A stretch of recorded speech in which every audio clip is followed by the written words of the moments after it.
Hi, my name is Maeve Ballantine, and this is my poetry submission for the virtual arts showcase.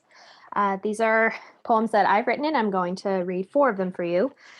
Um, the first one is called First Love, Final Loss. I was born for you, within you and with you.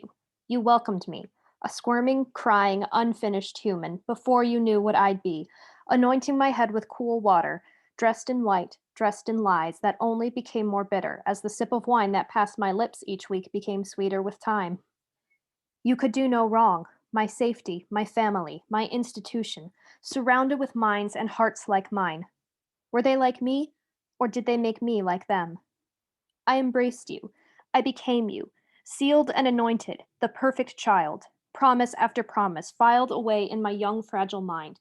Yet those who were shunned, hurt, killed, betrayed, where were their promises? And where was I when the love in me that once tasted of the sweetest fruit now tasted foul and rotted? Who have I become? Now that my eyes, that have been sealed shut since my birth, have been opened, the light you once shone is nothing but a lie. You abuse, you steal, you cheat, you raise hatred and isolation with one hand, and with the other you condemn those who are different, those who do not follow, those who choose love that is not sacred or protected, who choose love that is whole, raw, real. You condemn those like me. So I leave until I find the love that I tried to give. Will you give it back?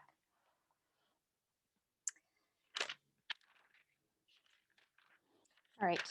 So the next poem doesn't have a title. Um, I wrote it a few days ago when I was down at the dock late at night, just by myself. So, and it was the night before Easter, so that's sort of reflected here. I saw Christ walking towards me across the river. The water as still as glass. He came to me, to my silent, lonesome vigil, illuminated by the ghostly glow of the dock light. He sat by me, passing a bottle of sparkling cider between us, my black gloves clutching at the green glass. He takes a sip, the sweetness dances over the tongue, and we sit, and we watch, but we do not speak, and we are still, and the night is still.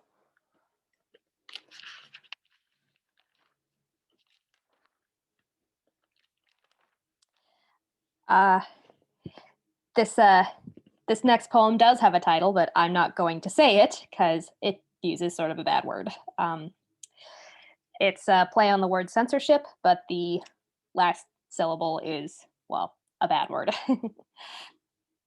You don't agree. You feel attacked by an opinion different than yours, and this opinion is that of a right. What is so dangerous about spreading an idea? What is so wrong about writing what I feel? When I put pen to paper, it is a lifeline to my mind. This is who I am. This is what I feel. Raw, naked, and unafraid. And you feel attacked. Did I call your name? Did my words float from the page and form themselves into twisted and gnarled claws that wrapped themselves around your throat and strangled the life from your lungs? This is who I am.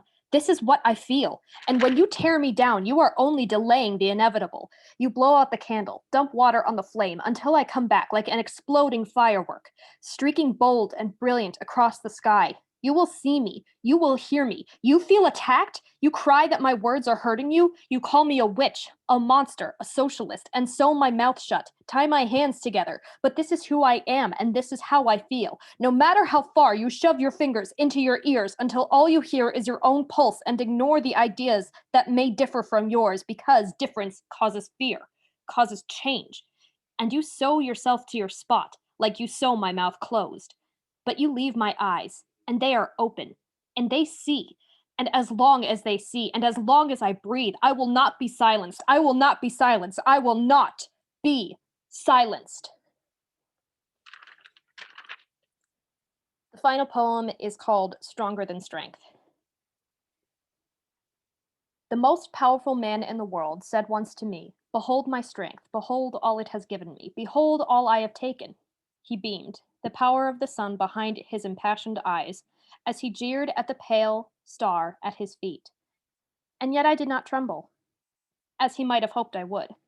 Instead, I merely shrugged. There is more to life than strength. The meagerness and nonchalance of my voice brought him to offense. The sun in his eyes blazed proud to enraged. He restrained himself, tossing back his head, while his laugh suffocated my simple opinion. Name something, then, more powerful than strength, he boasted, an air of impossibility to his challenge. I let myself glimmer, a small glimpse of myself before returning to the pallor of illness and humility. My voice stayed frail as I spoke one word: kindness. His laugh rippled forth again, more powerful, more crushing, with enough force to raise a mountain to dust. That's all you bring forth? He mocked. This is the challenger against my strength? He laughed again, sweeping his hand, showing me all he had taken, all he had won. Can kindness raise an army? Can kindness bring riches from a distant land? Can it make men tremble and fear you, revere you as a deity?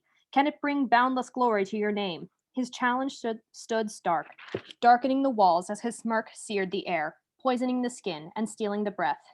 I was silent, and he believed he'd won. At first. I did not shout, raise my voice until my throat was raw. My face did not twist, my body did not tremble. It cannot raise an army. It can make it so the army isn't needed. It cannot bring riches from a foreign land. It can be the only wealth sought. It cannot make men tremble and fear. It can bring them closer. It cannot make people revere you as a deity. It can bring the love of one. Your strength brought you stolen wealth, and yet and let you gleefully beat those around you until they were too broken to stand again. It let you surround yourself with servants and with people too afeared of you to speak what they truly think of you, hoping for your protection and strength or a taste of your favor, so you drag them along like dogs on a leash. And yet I ask you this: if tomorrow your strength were to disappear, if your riches were to be stolen and your power were to fade, would they stay? Now it was him who was silent. The murdering fire in his eyes had snuffed out, the glow in his skin died and left a sick paleness. Would you be alone and afraid, like the countless you've conquered? For all your power, there will always be someone with more. Even if you manage to dodge your enemies, you cannot elude time. Nothing is permanent. One day you will turn to dust, just like me. And then what will your strength have brought you? We two were silent, locked in each other's glare, until I turned and let myself leave, while he sat alone in his cage. Thank you very much. I hope you liked that, and please donate because this is for a very good cause. Thank you.